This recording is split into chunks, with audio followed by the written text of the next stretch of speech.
பிஸ்மில்லா. இது மஸ்ஜிதுல் முஅல்லா. முஅல்லானா மிக உயர்ந்த பள்ளிவாசல்னு சொல்லுவாங்க. அரபிக்கு தமிழ் அர்த்தம் சங்கை மிக்க பள்ளிவாசல்னு சொல்லுவாங்க. முஅல்லா அரபியை பொறுத்தளவுக்கு ஒரு இடத்துக்கு 2, 3, 4 வார்த்தைகள் வித்தியாசமா வரும். அரபியுடைய தன்மையை அப்படித்தான்.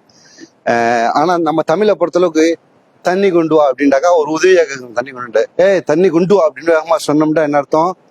அதிகாரமா சொல்றோன்னு அர்த்தம். அப்படி வரும். அரபியை பொறுத்தளவுக்கு ஒரே வார்த்தை, மேல ஒரு புள்ளி இருக்கும், கீழே ஒரு புள்ளி இருக்கும், அதே மாற்றமா இருக்கும். அது என்ன அர்த்தமே மாறி போயிடும். ஒரு சின்ன கொண்டு புள்ளிய அர்த்தம் மாறி போயிடும். அந்த மாதிரி மஸ்ஜித் முதலாண்டா சங்கை மிக்க பள்ளிவாசல் சொல்லுவாங்க, இல்ல உயர்ந்த பள்ளிவாசல் சொல்லுவாங்க. இது ஆக்சுவலி கபிரிஸ்தான். கபிரிஸ்தான் இவருங்க கல் வச்சிருக்காங்க.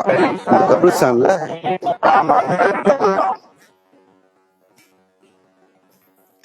ரசூலுல்லாவுடைய முதல் மனைவி ஹதீஜா அம்மா. ரசூலுல்லா 25 வயசு, ஹதீஜா அம்மா 40 வயசு. அவங்க பெரிய உயர்ந்த குலம், பெரிய பணக்காரங்க. இவங்களுடைய பணத்துல நிறைய பிசினஸ் ஓடிட்டு இருந்துச்சுங்க. அந்த பணத்தை ஃபுல்லா தன்னுடைய இஸ்லாத்துக்கு, தன்னுடைய ரசூலுல்லாவுடைய தொழிலுக்கு, தொழில் வளர்ச்சிக்கு எல்லாத்துக்கும் அவங்க பணத்தை செலவழிச்சாங்க. கடைசி வரைக்கும் ரசூலுல்லா அள்ளி கொடுத்து, அவங்களுடைய எல்லாத்துக்கும் அள்ளி கொடுத்து, ஒண்ணுமே இல்லாம போகும்போது கூட ரசூலுல்லா வர்றாங்க அப்படின்டாக்கா நோயால படுத்துறாங்க. கடைசி காலத்துல ரசூலுல்லா வர்றாங்க அப்படின்டா எந்திரிச்சு நிற்பாங்க உடனே. அந்த அளவுக்கு ரெஸ்பெக்ட் பண்ணாங்க. இந்த மாதிரி உங்களை இவ்வளவு ஒன்னும் இல்லாம ஆகிட்டு ரசூலுல்லா எனக்கு சொர்க்கம் கிடைக்குது அதே போதுமா அப்படிமா அவ்வளவு பெரிய உயர்ந்த அந்தஸ்தை பெற்றாங்க ஹதீஜா அம்மா. இன்னைக்கும் அம்மா அம்மான்னு தான் சொல்றோம். ரசூலுல்லாவுடைய மனைவிமார்கள எல்லாமே உம்மஹாத்துல் முஃமினீன், மூமின்களுடைய தாயின்னு பேர் அவங்களுக்கு எல்லாம். அது இந்த பாருங்க ஒட்டி எல்லாம் கபிரிஸ்தான் சமமா இருக்குது. இதெல்லாம் ஒரு நம்ம மாற்று கருத்து சொல்லக்கூடாது. ஒவ்வொரு இடத்துல அடங்கி இருக்காங்கல்ல, அவங்களுக்கு அடையாளத்துக்காக வச்சிருக்காங்க. யாரு என்ன அப்படிங்கிறது அந்த கவர்மெண்ட்டுக்கு தான் தெரியும், நமக்கு தெரியாது. அதை ஒட்டி வீடுகள், பெரிய பெரிய பேலஸ்கள், வீடுகள் இருக்குது, லாட்ஜுகள் இருக்குது. லாட்ஜுன்னு சொல்ல முடியாது, இங்க என்னன்னு தெரியல.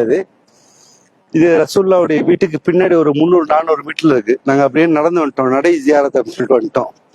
இனி இது முடிச்சுட்டு இந்த லெஃப்ட் சைட்லயே இந்த கபிரிஸ்தான் இருக்கு. ஏன்னு இந்த இடம் பேர் சொல்லுவாங்க பாருங்க, அரபில போட்டிருக்கு 32ன்னு போட்டிருக்கு. 32 அதுல போட்டிருக்க 36 போட்டிருக்கு. இந்த 2க்கும் 6க்கு எப்படி வித்தியாசங்கள் இப்படி அப்படின்னு சொன்னாங்க. அதை நான் சொல்லித்தரேன். இந்த 2 போட்டு 3 சைட்ல இழுத்துருக்கு, கம்பு மாதிரி இழுத்துருக்குல்ல, அப்படி போட்டா 2. இந்த 3 விட்டுட்டு ரைட் சைட்ல கோடு இழுத்தாங்கன்னா 6. இதான் அரபில ஒரு வித்தியாசம். நான் சொன்னேன்னா ஒரு புள்ளியில வித்தியாசம் இருக்குன்னு, அந்த மாதிரி ஒரு கோடுலயும் நம்பர் வித்தியாசமா எடுத்தா தெரிஞ்சுங்க.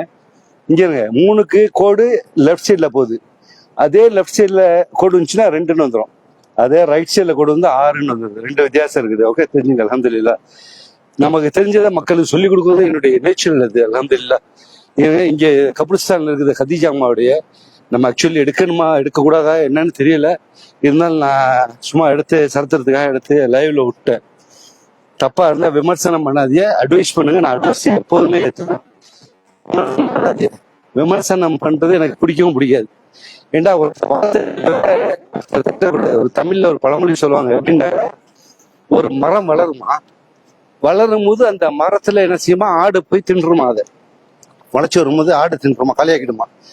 அதே மரம் வளர்ந்து பெருசா வந்த ஏற்பாடு அதை ஆடுகளுடைய கண்ணெல்லாம் மறைச்சிட்டு அது வளர்ந்து பூமியில வளர்ந்த ஏற்பாடு அதை என்ன செய்வாங்கன்னா, அந்த ஆடை என்ன செய்யுமா, அந்த மரத்தடியில போய் நின்று ரெஸ்ட் எடுக்குமா. அது மாதிரி இறைவனுடைய அது சக்தி. இதுக்கு பின்னாடி ஒரு பாலம் மாதிரி பிரிட்ஜ் மாதிரி போகுது. இதை தாண்டி அங்கே போனா தான் ஹதீஜா அம்மாவுடைய கபிரிஸ்தான் இருக்குது. ஓகே, அந்த இடத்த எடுக்கலாமான்னு தெரியல. ஓகே, வாழ்த்துக்கு போறோம், எடுப்போம். யாரும் எடுக்க வேணாம் சொன்னா ஸ்டாப் பண்ணிடுவோம். நம்ம எடுக்கிற நோக்கமே மற்றவங்களுக்கு தெரிய வைக்கணுங்கிறதுக்காக தான். ஓகே, அப்துசலாம் அஸ்ஸலாமு அலைக்கும்.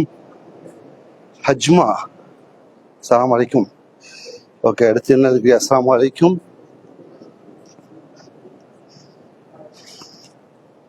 ஹதீஜா அம்மா. ஓகே, ஹதீஜா அம்மா அஸ்ஸலாமு அலைக்கும் சொல்லிட்டீல. இது ஆன்லைன்ல சொன்னா அப்படி ஏற்றுக்கொள்ளப்படுமான்னு தெரியல. அது நம்ம விமர்சனம் சொல்லவில்லை, அதெல்லாம் சொல்ல வேணாம். அஸ்ஸலாமு அலைக்கும். நம்ம சும்மா மனசுல சொன்னீங்க போதும். அல்ஹம்துலில்லாஹ். அஸ்ஸலாமு அலைக்கும். ஹதீஜா அம்மாவுடைய கபிரிஸ்தான். ஹதீஜா அம்மா என்ன இருக்குன்னு தெரியல, போய் பார்ப்போம் இன்ஷா அல்லாஹ். இங்க இருங்க, இப்போ போட்டிருக்கு 106. 1 போட்டு அந்த ரைட் சைடு லெஃப்ட்ல வந்துச்சுனாக்கா அதே 102ன்னு வந்துடும். ரைட்ல வர்றதா 106 நம்பரை பார்த்துங்க. எல்லாம் ஆஃபீஸு, கபிரிஸ்தான் குளிப்பாட்டுற இடம். அப்படியே போயிட்டு இருக்கு. சரி, ஓகே. நம்ம லைவ் ஓடிக்கிட்டே இருக்குது. போதும், பார்த்தமைக்கு நன்றி. கதிஜா அம்மாவுடைய கபிரஸ்தானை காட்டுவோமா வேணாமா அப்படின்னு நினைக்கிறேன். எப்போதும் குழப்பத்தை விட்டு நீங்கிறது நல்லதுன்னு நினைப்பேன். ஓகே, பார்த்தமைக்கு நன்றி. பாரக்கல்லா. அல்லாஹ் உங்களுக்கு பார்க்க செய்வானாக, வளமாக வாழ வைப்பானாக, செல்வ செழிப்போடு வாழுங்கள்ட்டு நான் துவா செய்கிறேன். நன்றி. பார்த்தமைக்கு.